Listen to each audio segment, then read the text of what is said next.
अर्चनीय वंदनीय पूजनीय पो श्री गुरुदेव जी, मंच पर विराजमान मुदमंगलमय संत समाज, श्रद्धा अनुरागी बंधुओं, भाइयों बहनों, माताओं तथा बाल गोपालों, पो श्री सदगुरु श्री अभिलाष साहिब जी के श्रद्धा सुमन समर्पित के उपलक्ष्य में आज का कार्यक्रम है।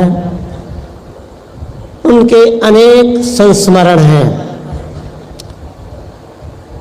साहेब जी की सर्वप्रथम पुस्तक थी बैराग संजीवनी,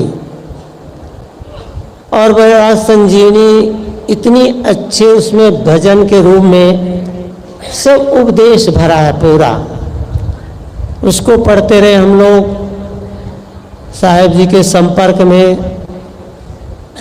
1960 से साहेब जी का संपर्क मिला, और साहेब जी के ग्रंथों को ही देखते देखते लगभग हमारी 12-13 साल की अवस्था थी। तभी से साहेब जी के सदगुरु श्री ज्ञान साहेब जी दोनों मूर्ति ऐसे थे जैसे कहा जाता है कि एक प्राण दो शरीर, ऐसा भाव दोनों मूर्तियों में इतना प्रेम था।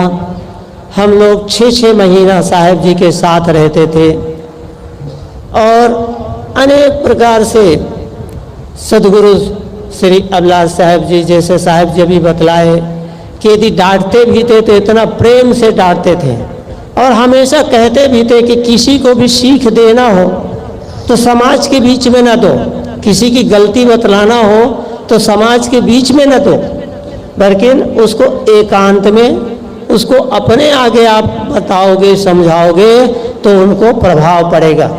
समाज के बीच में आप बोल दोगे तो प्रभाव नहीं पड़ेगा, बल्कि और विपरीत हो जाएगा। इसलिए ऐसे महापुरुष थे जिनकी श्रद्धा सुमन समर्पित करने के लिए सभी महापुरुषों ने 2-2, 4-4 मिनट जो साहेब जी ने दिए, और जो हमारे सभा संचालक साहब हैं श्री गुरभूषण साहब जी, उनके ऊपर बहुत बड़ी जिम्मेवारी रहती है। लोग कहते हैं बहुत से, भाई हमें टाइम नहीं मिला, हमें टाइम नहीं मिला, क्या करें। टाइम दे तो किनको, जो जितने समाज में यहाँ बैठे हैं मंच पर सभी बोलने वाले हैं, और जो मंच में नहीं बैठे ऐसा नहीं है कि आप नहीं बोलने वाले हो, आप भी सब बोलने वाले हो, परंतु मुख जो होते हैं उनको थोड़ा थोड़ा समय साहब जी दिए। सदगुरु के श्री ज्ञान साहब जी की एक पुस्तक है शेर और रुवाइयाँ, आप जानते हैं उसमें 1200-1300 शेरों का संग्रह है। तो साहब जी हमेशा कहते थे कि जीना ऐसा जीना हो, जी न कोई तड़फाए तू, और मरना ऐसा मरना हो कि मरकर फिर ना आए तू। बोलते ये जीने की कला और मरने की कला है। सदगुरु श्री अभिलाष साहब जी, उनका जीवन ऐसा था कि जब से उन्होंने समाज में आए तब से अनेक ग्रंथों की रचना साहब ने किए। लगभग 100 से ज़्यादा पुस्तकें साहब जी ने लिखे हैं, और जो भी पुस्तक लिखते थे पहले, सबसे पहले श्री ज्ञान साहब जी को हम साथ में ही रहते थे, तो हमको भी भेंट में करते रहते थे। एक बार का संस्मरण है, जब हम ऋषिकेश में पढ़ रहे थे, 68 से 74 तक वहाँ पर हमने अध्ययन किया। शास्त्री करने के बाद बनारस विश्वविद्यालय गए, तो साहब जी से हमने एक प्रश्न किया। पहले ये मोबाइल आदि नहीं था, सब पत्र व्यवहार होता था। तो साहब जी उस समय पर बनारस में थे, तो साहब जी से हमने प्रश्न किया कि साहब जी, जब हम जानते हैं कि हम अजर हैं, अमर हैं, अखंड हैं, अविनाशी हैं, हम लोग रोज पाठ करते हैं संध्या पाठ में। संध्या पाठ में हम लोग ये पाठ करते हैं, अजर अखंड रूपी परम प्रकाशी देखो, सूर्य से उजासी लेखो, अति ही सुहायो है। जब हम अजर अमर अखंड हैं, अविनाशी हैं, तो इस नासमान शरीर को लेकर क्यों घूमते हैं? ऐसे हमने प्रश्न किया। तो इसको हम जाते हैं हिमालय में, और वहाँ पहाड़ से इसको छोड़ देते हैं। बोलो सदगुरुदेव की। क्या करना है इसको लेकर के, क्योंकि सुबह से शाम तक इसकी गुलामी करते रहो। और क्या होता है। इतना हमने साहब जी को कहा, पत्र साहब जी को मिला, तुरंत उन्होंने उत्तर लिखे और बोले कि देखो ये ज्ञान आज हुआ है ना, ये ज्ञान पहले नहीं था। पहले से यदि ये ज्ञान हो जाता तो ये शरीर ही धरने की कोई ज़रूरत नहीं है। साहब ने इतना सटीक उदाहरण लिखे, बोले जब चोर चोरी कर लिया तो जेल खाना ठौर है। जब चोर ने चोरी किया तो उसको क्या होगी, उसको जेल होगी। और जब जेल में वो पहुंच गया और मजिस्ट्रेट ने उसको 10 साल की सज़ा सुना दिया तो अब 10 साल तक उसको रहना पड़ेगा। और यदि वो बीच में अब प्रतिज्ञा लेता है कि अब मैं जैसे निकलूंगा चोरी नहीं करूंगा तो फिर उसको दोबारा जेल होगी, दोबारा फिर उसको जेल नहीं होगी। इसी प्रकार से बोले हम आप सब जितने हैं ये प्रारब्ध रूपी चोरी किए और ये प्रारब्ध से शरीर बन गया है। और जब तक प्रारब्ध है तब तक ये रहेगा, जब प्रारब्ध पूरा हो जाएगा तब शरीर अपने आप छूट जाएगा। इसलिए कभी सपने में भी ऐसा नहीं सोचना। बोलो सदगुरुदेव की। ये साहब जी जब ऐसा उपदेश दिए, फिर पारक प्रकाश में भी वो आया हुआ था, प्रश्नोत्तरी चलते थे, तो उसी दिन से ऐसा बोध हो गया, गुरु महाराज साहब ने ऐसे बोध दिए, उसी दिन से निर्भयता आ गई। वैसे तो निर्भयता का पाठ हम रोज वंदना में कहते हैं, साहेब कबीर अभय पद दाता, सब लोग जानते हैं वंदनीय गुरुदेव में।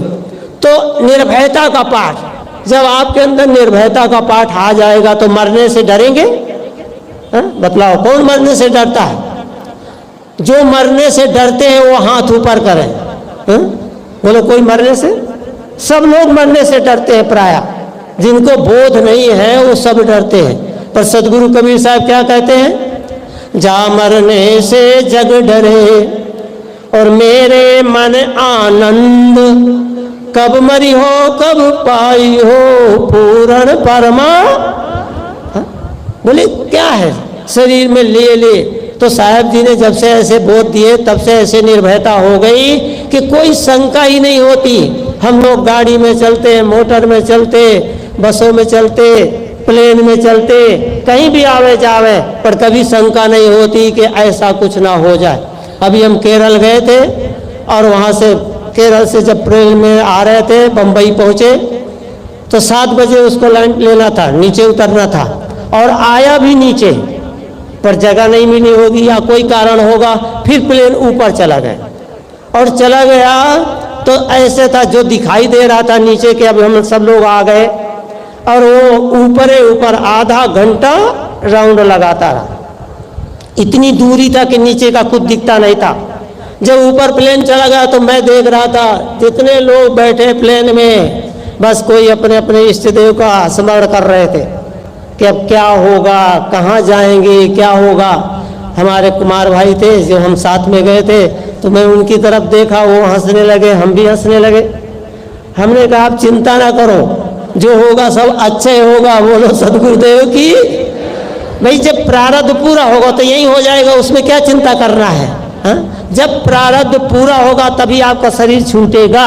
जब तक प्रारब्ध पूरा नहीं होगा तब तक ये शरीर छूटने वाला नहीं है। इसलिए हमें संत महात्मा हमेशा निर्भयता का पाठ पढ़ाते हैं। सदगुरु साहब की पुण्यतिथि में और उनके स्मृति में एक कार्यक्रम रखा गया है। इसलिए हमारे साहब जो है